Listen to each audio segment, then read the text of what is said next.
Hey guys, just wanted to walk you through a few numbers real quickly. Um, this is so different than the last one I did. The last one I was trying to make sense of a lot of different things because I just didn't have the numbers on the books. Now we have an unlikely comp, so to speak, in terms of determining the value that I just wanted to walk you through real quick. And I think this is kind of what we'll be looking at. First of all, we can just take that one out right there. Don't worry about that. That has a commercial upside to it. Um, but you see, price per square foot with closed listings. I have one at 113 and 154. Kimberly is a great little neighborhood. Might be off some people's radar. They usually have large lots. You can see it's about over a little over half an acre, almost three-quarters of an acre. So I'll take you through this one real quickly. This one on the first presentation I did was not under contract. So I mean, it might have been under contract, but it hadn't closed. Now this is what they really should have called this is renovated instead of existing. So you'll see there that 115 is really the high bar. It's really close to your square footage. It really makes a great comp.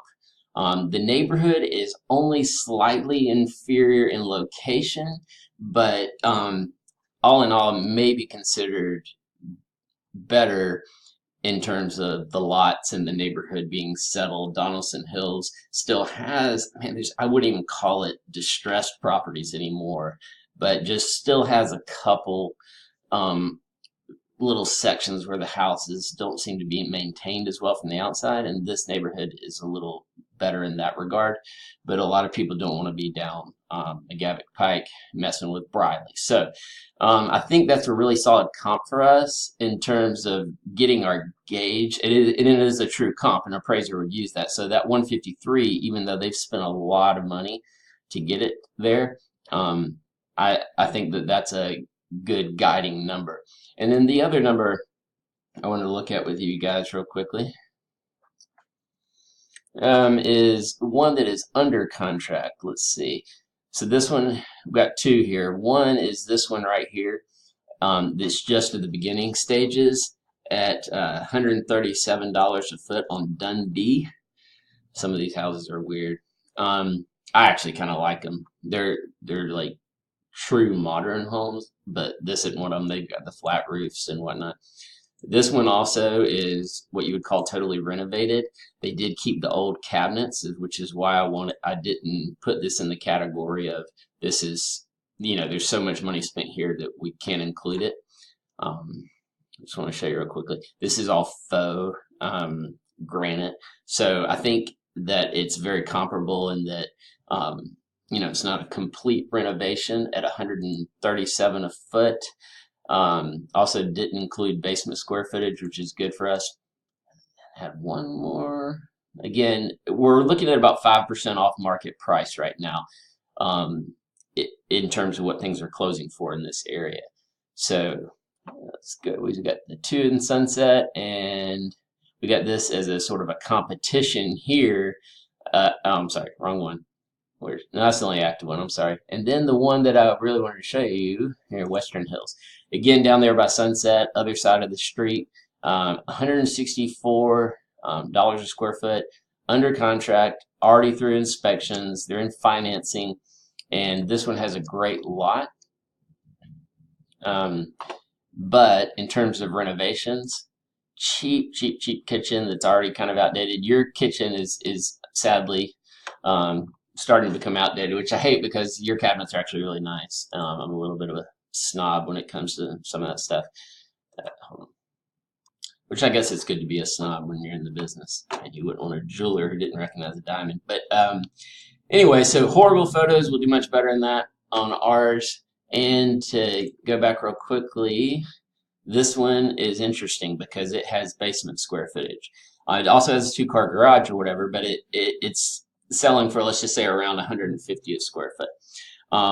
And that's going with 10% off, and it could be 5% off. I'm hoping it is, but let's just say it's about 5% off, which would be $8,000. Not $8,000, $8 a square foot. I'm sorry.